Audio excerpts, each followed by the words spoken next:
कैसा बढ़ गया है। ऊपर से आज रात पार्टी में भी जाना है तो सोच रही हूँ वहीं से रेडी हो जाऊं। तू तो रहने ही दे, इतनी सुंदर है फिर भी पता नहीं क्यों चेहरे पर एक्सपेरिमेंट करती रहती है। चल पर ज्यादा देर ना लगाना वहां, मुझे असाइनमेंट भी करने हैं। फिर वे दोनों पास ही के एक ब्यूटी पार्लर में चले जाते हैं। हाँ जी मैडम, बताइए आपको क्या सर्विस चाहिए।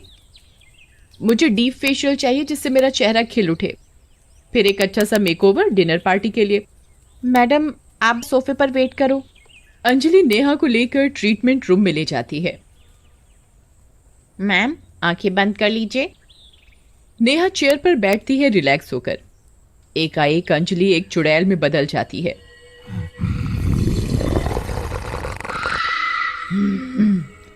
आज तो मैं इसे तैयार करूंगी, अपनी तरह स्पेशल ट्रीटमेंट देके।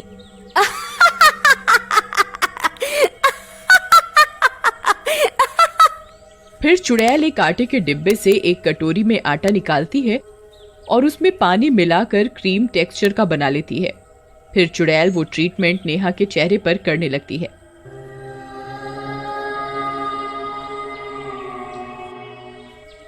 मैडम आंखें मत खोलिएगा वरना दिक्कत हो जाएगी। आज रात को देखना आप चमकोगे पार्टी में।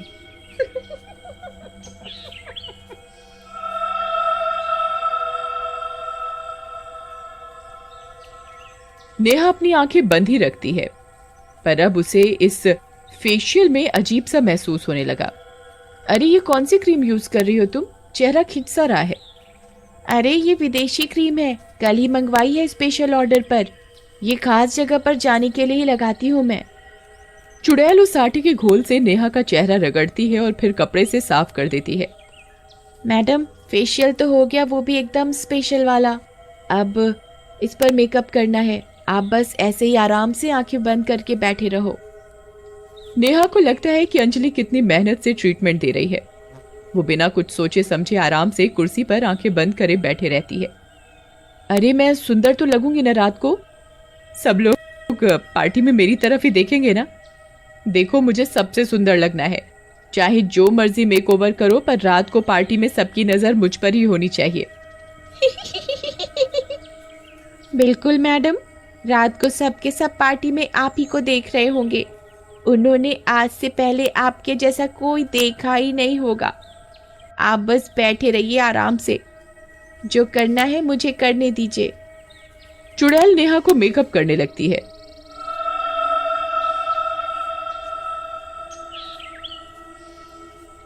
वो उसकी आंखों को लाल काले रंग से रंग देती है और काजल से उसके बड़े बड़े आंसू जैसे बना देती है।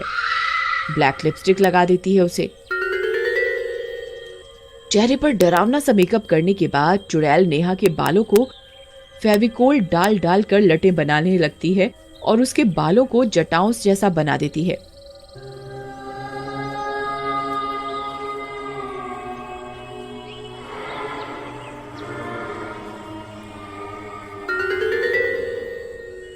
बेचारी नेहा अपने आप को खूबसूरत बनाने की चाह में आराम से उस पर विश्वास करके बैठी रहती है, बिना ये सोचे कि ऐसा कुछ डरावना भी उसके साथ हो सकता है। अब कितनी और देर लगेगी, कब तक बैठना पड़ेगा मुझे। मैं सुंदर तो लग रही हूं ना। अरे तुम शांति से बैठो, तुम बिल्कुल परी जैसी लग रही हो। इधर बाहर सुकृति सोचने लगती है कि इतना लेट कैसे हो गया, ऐसा क्या करवा रही है नेहा जो इतना समय लग गया। एक तो ये ब्यूटी पार्लर लगता है जैसे कब से वीरान पड़ा है। नेहा को भी इसी पार्लर में आना था, ऊपर से इतना समय लगा रही है जैसे इसी की शादी होने वाली हो आज। ये नेहा भी हल्का फुल्का मेकओवर लेकर घर चलती, पार्टी तो रोज होती ही रहती है, ऐसा भी क्या मेकअप का भूत सवार है इस पे। भगवान ने इसे इतना सुंदर तो बनाया है, फिर भी रोती रहती है पागल सी। सुकीर्ति के बोलने की आवाज बाहर से गुजरते हुए एक लड़के को सुनाई देती है।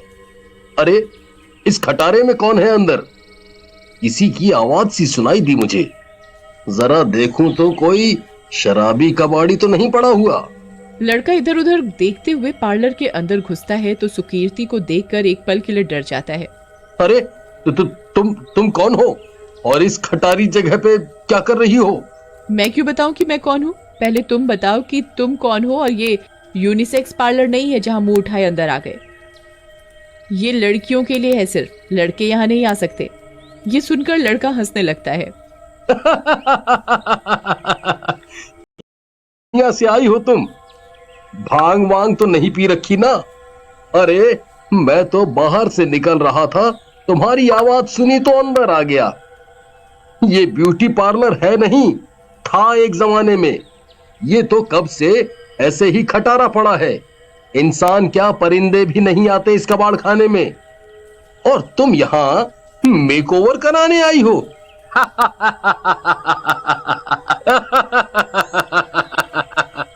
ये सुनकर सुकीर्ति चौंक जाती है। क्या बकवास कर रहे हो? मैं यहाँ पर मेरी सहेली नेहा के साथ आई थी और यहाँ एक अंजलि नाम की लड़की नेहा को अंदर लेकर गई मेकअप एंड फेशियल के लिए। पागल हो गई है क्या? यहाँ कोई अंजलि नहीं है। ये पार्लर महीनों से वीरान है।